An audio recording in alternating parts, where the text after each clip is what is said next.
안녕하세요. 자연스러움을 추구하는 미나사회과 차정원 원장입니다. 자, 성형외과 전문이다, 비전문이다, 뭐 이런 얘기들이 있죠. 자, 오늘은 이런 다소 민감한 주제에 대해서 다뤄보도록 하겠습니다. 우선 전문이란 무엇일까요? 그거를 알기 위해서는 의사의 종류에 대해서 먼저 아셔야 될 것 같습니다. 처음에 의사가 되기 위해서는 의과대학에 입학을 합니다. 의과대학이나 의학전문대학원 이런 데 입학을 해서 거기를 졸업을 하게 되면서 의사 국가고시를 보게 됩니다. 이제 그 시험을 합격을 하게 되면 기본적으로 모두가 이제 의사 자격증이 나옵니다. 그게 나오면은 이제 그때부터는 의사로서 여기서 진료를 할 수 있는 그런 권리가 주어집니다. 물론 이제 그것만 하고 바로 나오기에는 사실 조금 모자라죠. 그렇기 때문에 있는 것이 이제 전문의 제도입니다. 의과대학 또는 의학전문대학원을 졸업을 한 후에 통상 인턴 과정 1년을 다 진행을 하고요. 그리고 나서 각 과별로 이렇게 진행을 하게 됩니다. 전문의라는 거는 그런 각 과의 말 그대로 전문가가 되는 그런 수련 과정을 다 거쳐서 그 해당 과의 전문의라고 지칭이 됩니다. 그래서 보통 어떻게 진행이 되냐면 의과대학을 졸업을 해요. 그 다음에 국가고시를 봐서 그걸 합격을 하면 일단 의사가 됩니다. 그 다음에 이제 더 추구를 하기 위해서 이제 전문의 과정에 입문을 하게 되는데요. 각 전문과별로 지원을 하게 됩니다. 그래서 해당 과에는 해당 과별로 TO가 나와요. 그러면은 이제 전국 TO가 나오고 각 병원에 몇 명 이런 식으로 TO가 나오죠.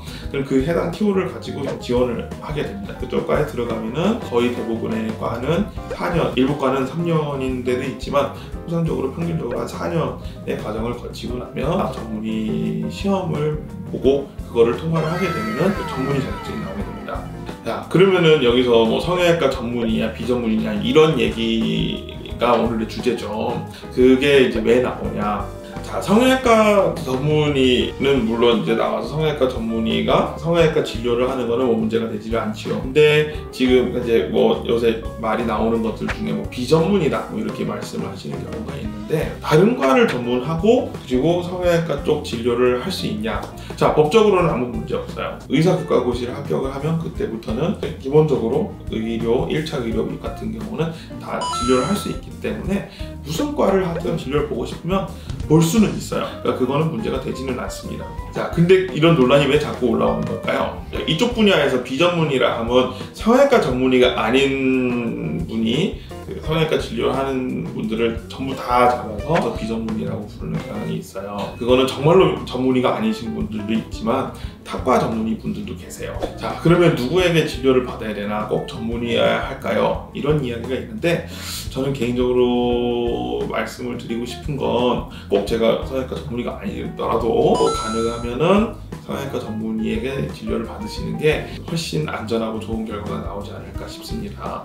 자, 간단하게 그 이유를 말씀드릴게요. 제가 성형외과 전문의인데 뭐 내과 진료를 본다고 해요. 예를 들어서 할 수 있습니다. 할 수 있고 간단한 것들은 뭐 하는 데는 전혀 지장이 없는데, 이제 그런 분들만 계신 게 아니죠. 그리고 또 오시는 환자분들 같은 경우에 감기처럼 보이지만 감기가 아닌 깊은 질병이 있는 경우도 굉장히 흔한데, 그 해당 분야를 전공하신 내과 전문의 선생님은 딱 느낌이 좀 있고 그걸 정확하게 알고 거기에 대해서 딱 포커스를 잡아서 할 수 있겠지만, 저는 아무래도 그런 분들보다는 이런 능력이 좀 떨어지겠죠. 왜냐면 저는 제 수련 기간 내내 성형외과 쪽으로 열심히 일을 해오고 지금까지 평생 이렇게 해온 사람이고, 그 내과 전문의는 내과 방향으로 해서 쭉 오신 분이고, 그렇기 때문에 같을 수가 없어요.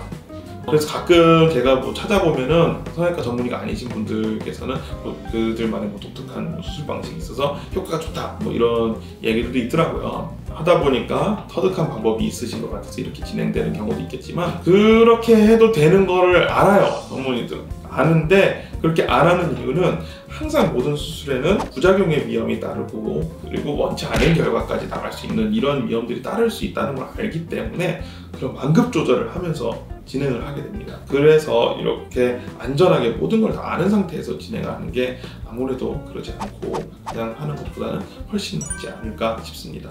그러면 성형외과 전문의랑 성형외과 전문의가 아닌 분들 어떻게 구분을 할까요? 우선 제일 쉬운 거는 병원의 간판을 보세요. 무슨 과 의원이라고 써져 있죠. 원래 30병상 미만의 의료시설은 다 의원이에요. 그러니까 의원은 맞아요.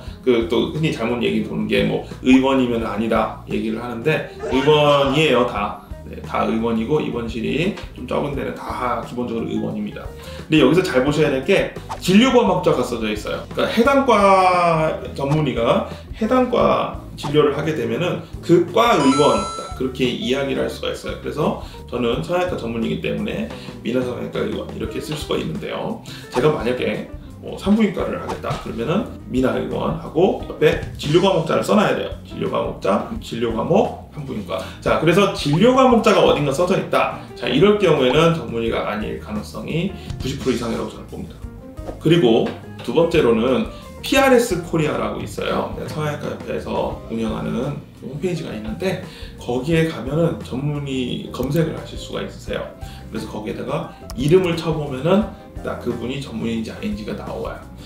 그리고 뭐 사실 이 정도까지만 아시면 될 것 같은데 만약에 이제 병원에 들어오셨을 때 이분이 전문인가 그래도 뭐 잘 모르겠다 싶으시면 보통 대부분의 병원들 보면 뭐 자격증 같은 게 뭐 달려있는 경우가 있어요. 성형외과 전문의 자격증 이렇게 달려있는 경우가 있는데 전에 한번 유사 사례가 한번 나왔더라고요. 성형외과 전문의라고 해서 그 자격증에서 목사에서 붙여놨는데 전문의 번호가 너무 안 맞아요. 뭐 이 정도 번호면 제가 볼 때는 1년에 의사가 한 3,500명 가량 인출이 되고요. 자, 그 중에서 성형외과 전문의가 인출되는 숫자는 대략 한 80명 내외 정도 돼요. 성형외과의 역사가 그렇게 많이 길지도 않고 옛날에는 더 적었죠. 그 얘기는 지금 아무리 쌓여봐야 몇 분 안 계신데 어떤 분이 가짜로 성형외과 전문의 자격증을 이렇게 만들어가지고 붙여놓으셨는데 그분 보니까 뭐 몇만 번대예요. 그렇게 되려면 우리나라에서 10,000번을 넘으려면 한 50년은 기다려야 되지 않을까 싶습니다. 그래서 이분이 뭐 미래에서 오신 분이 아니시고서는 이게 맞지가 않겠죠.